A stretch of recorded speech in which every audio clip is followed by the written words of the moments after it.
कड़कड़डुमा court ने लोकप्रिय crime show India most wanted के एंकर रहे शोएब इलियासी को अपनी पत्नी अंजू इलियासी की हत्या के आरोप में उम्र कैद की सजा सुनाई है। इससे पहले 16 दिसंबर को शोएब इलियासी को कड़कड़डुमा कोर्ट ने अपनी पत्नी अंजू इलियासी की हत्या का दोषी करार दिया था। सरकारी वकील ने शोएब इलियासी के लिए अधिकतम सजा यानी फांसी की सजा की मांग की। शोएब इलियासी को उम्र कैद की सजा सुनाई है। जज साहब ने 2 लाख रुपए फाइन और 10 लाख रुपए कंपनसेशन, 10 लाख रुपए कंपनसेशन इन डिफॉल्ट 6 महीने की सजा। सरकारी वकील का कहना था कि शोएब ने इस मर्डर को जानबूझकर एक सुसाइड की शक्ल दी और ऐसी सूरत में सेलिब्रिटी को सजा में रियायत देने पर गलत संदेश जाएगा। हाँ, हम सेटिस्फाइड हैं। हम ही नहीं, हमारे परिवार के सभी मेरी लड़कियां भी सेटिस्फाइड हैं। 17 साल तक तमाम उतार चढ़ाव के बाद अदालत का ये फैसला आया है। हालांकि दोनों पक्षों का कहना है कि इस फैसले के खिलाफ वो हाईकोर्ट में अपील दायर करेंगे। वीडियो सत्ता के साथ अरविंद सिंह, न्यूज नेशन, दिल्ली। प्रद्युमन हत्या मामले में जुवेनाइल जस्टिस बोर्ड ने बड़ा फैसला सुनाया है। बोर्ड ने अपना फैसला सुनाते हुए कहा कि आरोपी नाबालिग छात्र पर बालिग की तरह मुकदमा चलेगा। सीबीआई ने जुवेनाइल जस्टिस बोर्ड में याचिका दाखिल करके मांग की थी कि इस मामले में गिरफ्तार नाबालिग आरोपी पर बालिग की तरह मुकदमा चले। जुवेनाइल जस्टिस बोर्ड ने सीबीआई और नाबालिग आरोपी के वकील की दलीलें सुनने के बाद 8 दिसंबर को अपना फैसला सुरक्षित रख लिया था और आज जुवेनाइल जस्टिस बोर्ड ने अपना ऐतिहासिक फैसला सुनाया है। जुवेनाइल बोर्ड ने कहा है कि जो जुवेनाइल है उसको वयस्क के रूप में उसके खिलाफ मुकदमा चलेगा। इस फैसले के बाद अब नाबालिग आरोपी पर बालिग की तरह मुकदमा चलेगा, लेकिन कानून के तहत उसको फांसी या उम्र कैद की सजा नहीं हो सकती। 8 सितंबर को रियान इंटरनेशनल स्कूल के बाथरूम में 7 साल के प्रद्युमन की हत्या कर दी गई थी।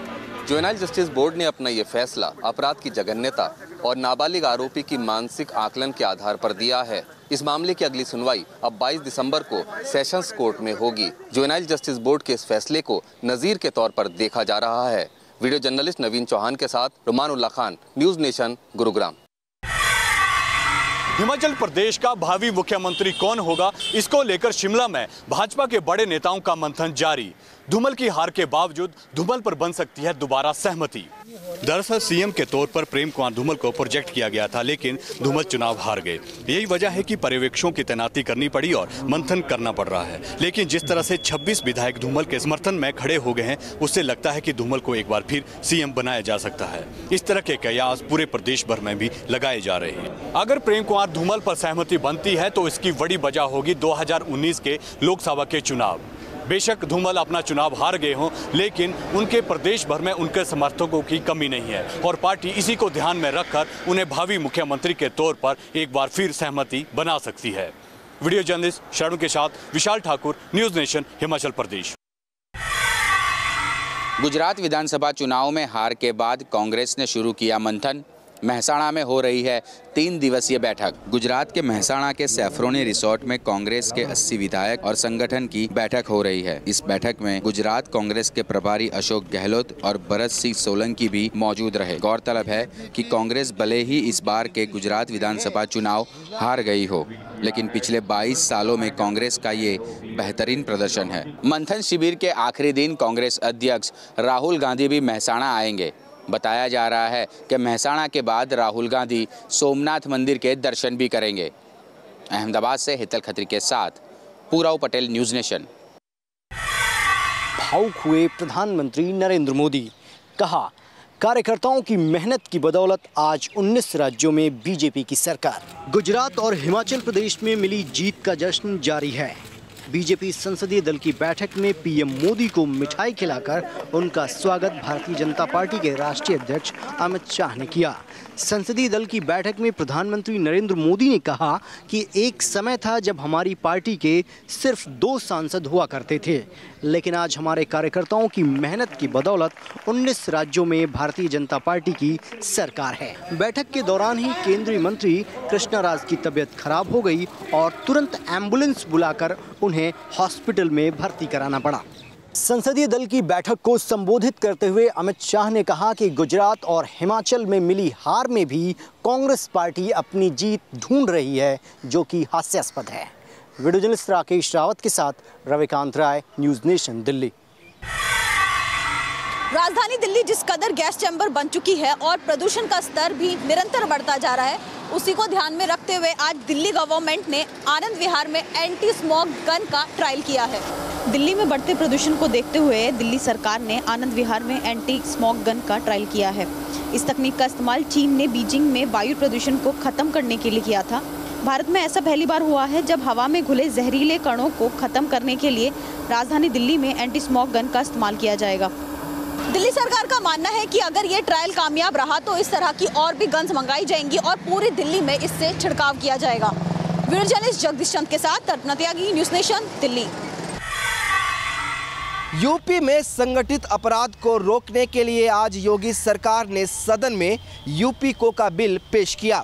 मुख्यमंत्री योगी आदित्यनाथ ने प्रश्नकाल के तुरंत बाद सदन में विधेयक को पेश किया। कैबिनेट ने हाल में ही विधेयक के मसौदे को मंजूरी दी थी। सरकार का दावा है कि प्रदेश में कानून का राज कायम करने के लिए यूपी कोका जरूरी है। हालांकि विपक्ष इसको लेकर सवाल उठा रहा है। विपक्ष यूपी कोका को काला कानून बता रहा है। डराने के लिए यूपी कोका लाया जा रहा है। सरकार का दावा है कि यूपी कोका कानून का विरोध वो लोग कर रहे हैं जो खुद अपराध में शामिल हैं या फिर जिनकी सियासत अपराधियों के दम पर चलती है। वीडियो जर्नलिस्ट सूफी खान के साथ Vinod Mishra, news nation, Lucknow. Green Hunt operation के खिलाफ नक्सलियों ने बिहार झारखंड बंद बुलाया है। बंद के पहले दिन नक्सलियों ने रेलवे को निशाना बनाया और मधुसूदन रेलवे स्टेशन के स्टेशन मास्टर और पोर्टर को अगवा कर लिया है। मंगलवार की मध्य रात्रि भागलपुर किऊल रेलखंड स्थित मधुसूदन स्टेशन पर रेलवे पैनल में नक्सलियों ने आग लगा दी। उन्होंने वहां से रेलवे के सहायक स्टेशन प्रबंधक और पोर्टर को अपने साथ अगवा कर लिया। सबसे जो टॉप प्रायोरिटी है वो है इस वक्त उन दोनों अपहृत व्यक्तियों को सकुशल वापसी लाने की है। लगातार जो रिट्रीट की दिशा है वह जंगल का क्षेत्र है, वहां पर वो लोग लगातार छापामारी कर रहे हैं। रेलवे ने एहतियातन एक नोटिस जारी किया है जिसमें उन्होंने सभी रेलवे रूट्स में रेलवे ड्राइवर को 45 किलोमीटर प्रति घंटे से ज़्यादा से रफ्तार से ट्रेन चलाने से मना कर दिया है।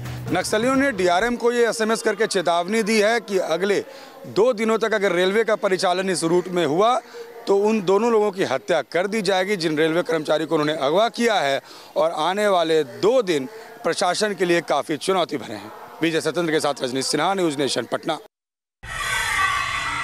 सलमान खान की फिल्म टाइगर जिंदा है अब विवादों में आ गई है। महाराष्ट्र में इस फिल्म की वजह से मराठी फिल्मों को कम स्क्रीन स्पेस मिलने से बौखलाई MNS ने आंदोलन की धमकी दी है। MNS का आरोप है कि समूचे महाराष्ट्र में टाइगर जिंदा है कि निर्माताओं ने ज़्यादा से ज़्यादा स्क्रीन्स खरीद लिए हैं और ऐसे में मराठी फिल्मों के प्रदर्शन के लिए जगह नहीं बची। पूरे जो फिल्म के स्लॉट्स हैं दिन भर में 10 स्लॉट्स हैं, 10 के 10 स्लॉट्स टाइगर जिंदा है ने ले लिए। तो अभी मराठी फिल्म्स जो हमारी स्पेसिफिकली देवा फिल्म है वो कैसे चलेगी। टाइगर जिंदा है 22 दिसंबर को रिलीज हो रही है और इसी दिन महाराष्ट्र में 2 मराठी फिल्में देवा और गच्ची भी रिलीज हो रही है। लेकिन महाराष्ट्र के सभी मल्टीप्लेक्स और सिंगल स्क्रीन थिएटर्स के 98% स्क्रीन्स यशराज फिल्म्स ने खरीद रखे हैं और ये लड़ाई इसी स्क्रीन स्पेस को लेकर है। मराठी फिल्मों को अगर स्क्रीन्स मिलती है, देवा को स्क्रीन्स मिलती है तो हमें क्या दिक्कत है आंदोलन करने की। पर अगर नहीं मिली तो यशराज ये ध्यान रखे कि उनकी शूटिंग्स महाराष्ट्र में होती है। इस मसले पर मल्टीप्लेक्स ओनर्स एसोसिएशन अब तक कुछ भी कहने से बचता आ रहा है। वीडियो जर्नलिस्ट सुरेंद्र के साथ विकास श्रीवास्तव, न्यूज़ नेशन, मुंबई।